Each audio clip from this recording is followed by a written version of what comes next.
Sergeant Gerald Hill was at the police station when he heard about the shooting of the president, and he and Patrolman Valentine were there with Jim Ewell, a journalist friend of his, and he told the Warren Commission, so we took him, that is Ewell, in the back seat of the car, and I don't remember what the number was. And what Gerry means is the number of the police car. Now, this is interesting because nobody asked him what the number of his car was. In fact, I don't think the Warren Commission asked anybody what the number of their police car was. But nonetheless, for some reason, Gerry Hill seems to feel the need to tell the Warren Commission that he doesn't know what the number of his police car was. But we can see in this film, when Gerry Hill arrives, that the number of the police car is 207. And that's the same police car that Earlene Roberts told the FBI came by on the day of the assassination after Oswald had gone into his room.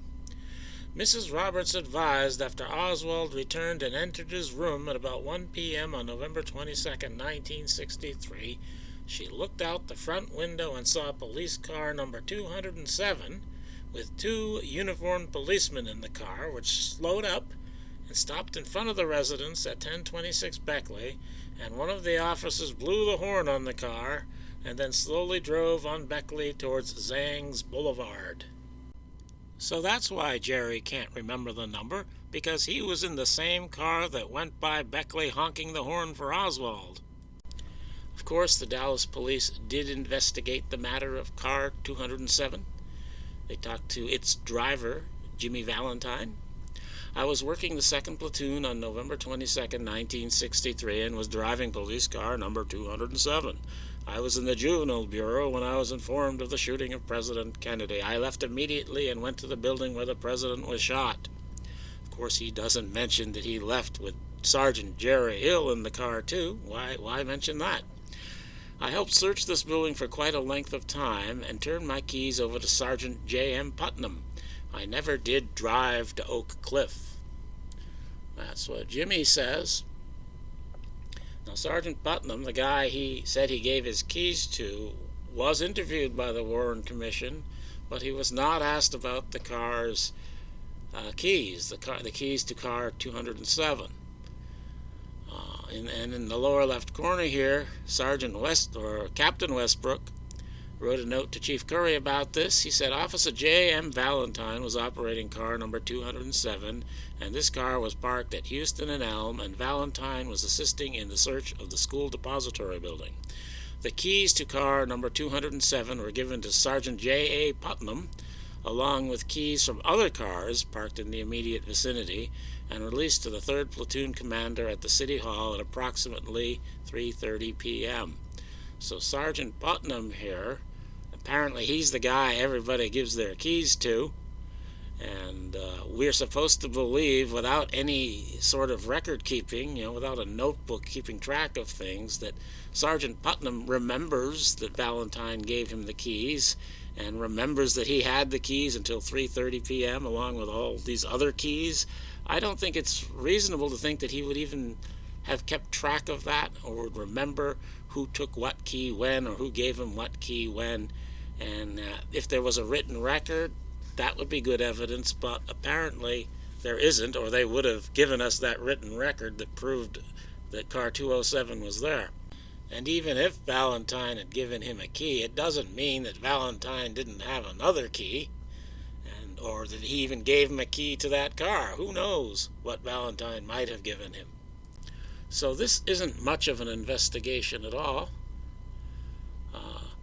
But we do have a character reference here for Sergeant Putnam that was provided by Gene Barnes, cameraman for the National Broadcasting Company news staff, who was interviewed by the FBI.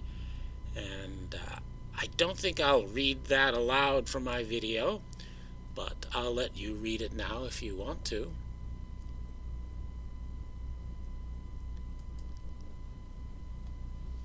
And so, satisfied with their investigation of car 207, the Dallas police investigated every other car to see if it could have been in Oak Cliff. And of course, they came up empty on that. And that's the investigation by the Dallas Police Department into the sighting of car 207 at Oswald's rooming house just after the president was shot. Now, the cover-up crew engaged their journalists to attack this issue as well.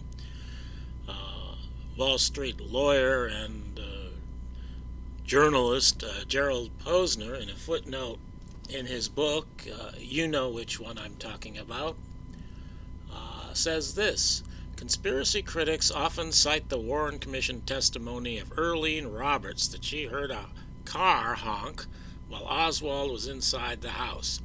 When she looked outside, she said she saw a police car. Although she did house cleaning for several police officers, she did not recognize the car, and critics charged the unidentified car was passing a prearranged signal to Oswald. But her account is false. Journalist Hugh Ainsworth interviewed Roberts 4 times, once on the afternoon of the assassination and 3 times during the subsequent few months. In the first 2 interviews, Roberts did not tell of any incident with a police car. Ainsworth says that during the last 2 interviews, she changed her story dramatically, recalling different numbers on the supposed police car each time she was questioned. She could not have seen out to the curb where she claimed the police car had been, says Ainsworth. Although she had terrible eyesight, she told me specifically that nobody was out there when Oswald, ran out. Dallas police records show no car was in her neighborhood at the time she described. Now notice the journalist craft at work here, where Hugh Ainsworth he says here that Ainsworth interviewed Roberts 4 times, once on the afternoon of the assassination and 3 times during subsequent few months. And the first 2 times she didn't mention the police car to Ainsworth. But we know that on November 29th, she told the story of the police car to the FBI. We have this FBI report. No ambiguity is expressed in this report about the number. It's 207. The ambiguity only comes months later, and it's not surprising that she might forget the number of a police car she saw once out front of the house on the day of the assassination. It's not her police car. And, by the time the Warren Commission questions her, she's not sure of the number anymore. And we're not told the dates of when Ainsworth talked to her about this. We know it's the last 2 times. And so it's probably months later with Ainsworth, too. And if Roberts hadn't been told that it was important to remember this number, there's no reason to think that she would. And this thing about the eyesight, that's just a gratuitous slap. I mean, she's wearing glasses. Yeah, she needs glasses, but if she's wearing glasses, that must mean the glasses help her to see. And so I think this is just bullshit. Ainsworth is famous for his sabotaging investigations into this event, and Gerald Posner is famous for things as well. And this part here where Ainsworth said that she specifically said that nobody was out there when Oswald ran out. But that's not the story. The story is that the car was out there honking while Oswald was in the room. And yet this is presented as if her saying that nobody was out there when he went out discredits what she said when he was in the room. See, these 2 guys are clever. They're not stupid. They know what they're doing. And what they're doing is torpedoing an honest witness who said on November 29th that police car number 207 was outside honking the horn. And I'm going to believe Earlene Roberts over these 2 clowns any day. And the driver of Gerry's car, at least on his way to the Texas School Book Depository, was Patrolman Jimmy Valentine. Here, very convincingly photographed at the Texas School Book Depository, on guard on the 6th floor, so he couldn't possibly have driven car 207 to Oak Cliff. We can see that by the photo. And before the assassination, Jimmy Valentine was on his way to pick up a shoplifter at H.L. Green's, and he said this on the radio: "I'm tied up in this traffic up here, and I got 1 million people. I don't know when I'm going to get that prisoner out of H.L. Green's." So Valentine, stuck in traffic in car 207, starts to say he doesn't know whether he's going to pick up the shoplifter, as if he already has plans, 35 minutes before the assassination. So I think it's pretty clear that Jimmy Valentine knows that he's going to be giving Gerry Hill a ride to the Texas School Book Depository. And that's Jim Ewell in the back seat there when they arrive. And the car is probably the one that stopped in front of 1026 North Beckley and honked the horn, and they were probably there to pick up Oswald, and they probably went around the block and came back afterwards and did pick him up, is what I think. And Gerry Hill was at the Texas School Book Depository in order to establish his alibi, so that it couldn't be said that he was in Oak Cliff before Tippit was shot. And part of his alibi was to be seen hollering out a window just after the discovery of the sniper's nest. And as I have said recently in a video, part of the alibi was moving the time of the discovery of the sniper's nest to 15 minutes after 1, the same time that Tippit was shot, so that you could see this picture and know that it's 15 minutes after 1, and therefore you know he couldn't be in Oak Cliff. That's his alibi, or part of his alibi. I'm not sure he actually went into the building. I think the photography in the windows was created later. But I believe this is Gerry walking in this film on the east side of the Texas School Book Depository. And also he's apparently spending a few seconds talking to reporters as if he has been in the building and as if he has seen the sniper's nest. Witnesses said they believe 3 or 4 shots were fired. 4 empty cartridges. Now, I think Gerry took car 207 to Oak Cliff, but he tells the Warren Commission that he got into Sergeant Owens' car along with Bill Alexander and Jim Ewell.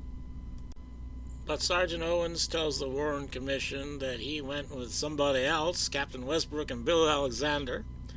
And Ewell, in a Sneed book years later, says he went with Captain Westbrook and Sergeant Stringer.